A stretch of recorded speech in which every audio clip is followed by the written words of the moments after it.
So it's the morning of our fourth day.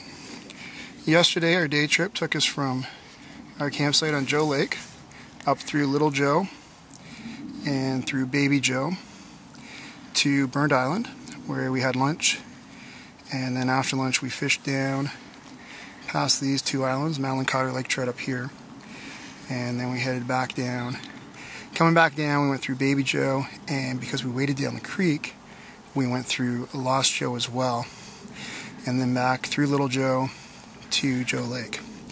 Today we're heading home, so we're going back out through Joe Lake, down through Canoe Lake, probably stop and take another look at the Tom Thompson cairn on the point here, and then depending on how windy it is, we'll either paddle down through here to T Lake and down to the T Lake Dam, which was one of the places that we did find a Tom Thompson painting of, that we want to get a picture of that area.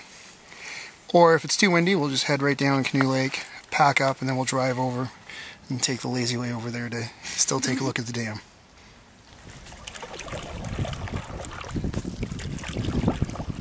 It's about 11:15 now. We're finally loaded up and on the water. We could, of course, actually get up before 8:30, but as Madeline reminded me, it's supposed to be a vacation, and we do plan our trips so that we can take our time and relax and enjoy a second cup of coffee or hot chocolate in the morning. So we're heading out back down Joe Lake here. We're gonna hook on our bottom bouncers and see if we can catch a trout on the way, and if not, at least we'll know we've tried.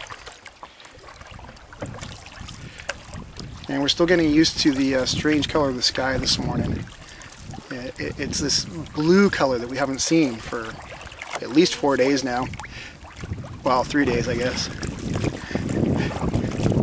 But we'll enjoy it now that it's here, and just hope that we don't get too much of a headwind as a result. On our way back from Tom Thompson Lake on Wednesday, as we were coming back through Teepee Lake here, we noticed that some kids from one of the camps had climbed up to a lookout on the rocks here between Teepee Lake and Joe Lake.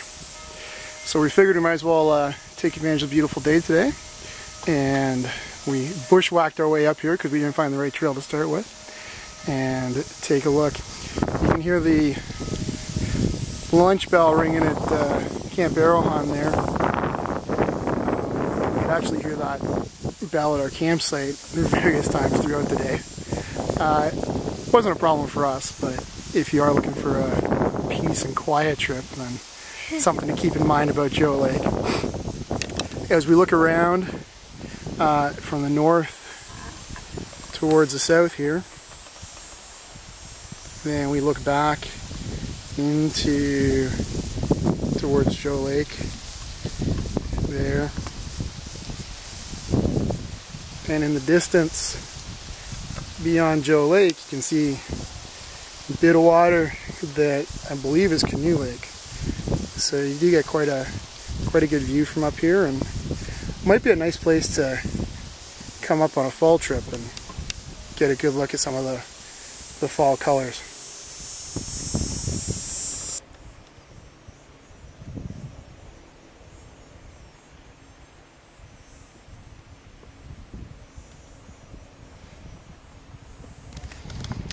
Well, it's just about 1:30 now, and we're finishing up lunch at the Canoe Lake end of the portage from Joe Lake.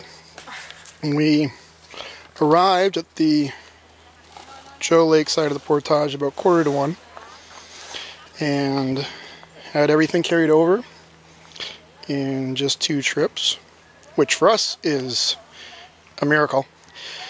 We usually manage 3. And we were carried across in about half an hour, and then sat down and had our lunch, and now we're ready to load up and head on down Canoe Lake. We'll see how windy it is and decide whether we're going to do the canoe down T Lake or be lazy and just load up the truck and drive over.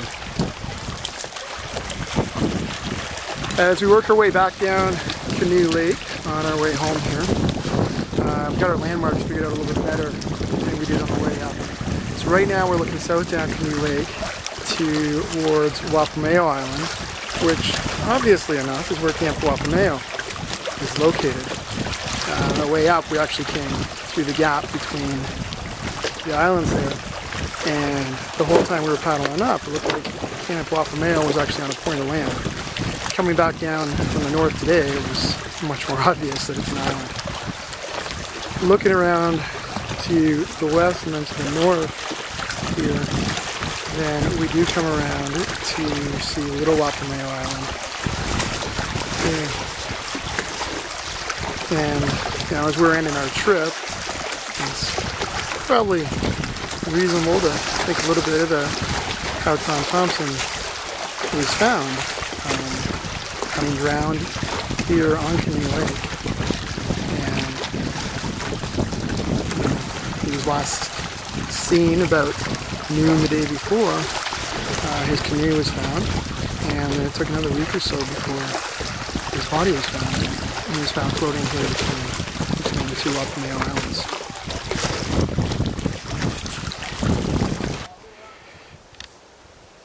Here we are standing in front of the cairn that was erected in memory of Tom Thompson, who drowned here on Canoe Lake on July 8th, 1917. He, to this day, is one of Canada's most famous artists, and is an integral part of the history and mystique even of Algonquin. Here we are coming up to the south end of Canoe Lake.